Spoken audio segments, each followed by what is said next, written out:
गुजगांव थाने के एक गांव से 28 अप्रैल को एक नाबालिग लापता हुई, जिसके बाद 9 मई को एक युवती का शव टेमी थाने के जंगलों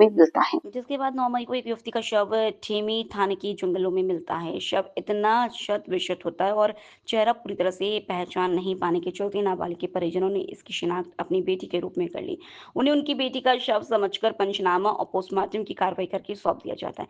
परिजन अंतिम संस्कार कर देते हैं। पुलिस की जांच जारी रही। जिस युवक के साथ यह नाबालिग गई थी, उसे खोजने में पुलिस लगी थी।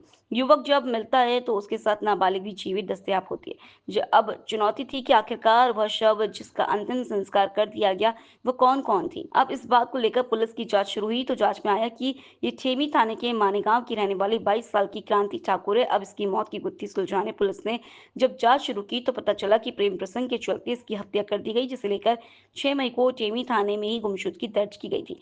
इस मामले में एक आरोपी दीपक को पुलिस ने गिरफ्तार कर लिया है। फिलहाल मामले में जांच जारी है। दीपक से पूछताछ की जा रही है। सर, ये गोटेगांव में एक मामला हुआ है, वहाँ से कोई गुमशुदगी का मामला दर्ज हुआ था, फिर ठेमी में कोई डेड बॉडी मिली, क्या पूरे ताल्लुकात हैं और अभी तक क्या कहानी निकल गई? ये नाडिया बीट फॉरेस्ट है जो ठेमी थाना अंतर्गत आती है, फॉरेस्ट का एरिया है। इसमें एक अज्ञात लाश मिली थी। अज्ञात लाश में सभी दूर ढूंढवाया तो उसमें एक परिवार द्वारा उस बॉडी जो लड़की की थी, उस मृतक लड़की के शव को पहचाना गया और स्थानीय लोगों द्वारा भी और जो परिवारजनों के द्वारा उस लड़की की आइडेंटिफिकेशन करी गई। इस बेसिस पे उनको सुपुर्द करा गया और जो उसमें जिस लड़के पे या जो अक्यूज़ पे सस्पेक्ट आए थे उनकी तलाश जारी रखी गई।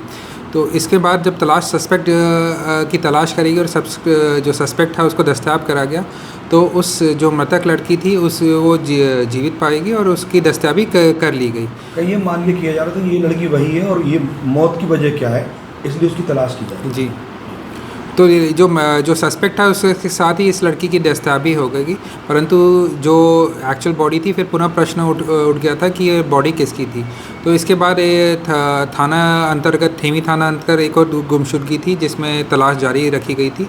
तो इसमें फाइनली एक क्रांति ठाकुर नाम जो 22 साल की वर्षीय युवती थी उसकी बॉडी की शिनाख्त हुई गई और इसमें जो आरोपी है धूमा थाना सिवनी के अंतर्गत जो भी मुरारी ठाकुर दीपक पिता मुरारी ठाकुर है उसकी पहचान कर उसको गिरफ्तार करा गया।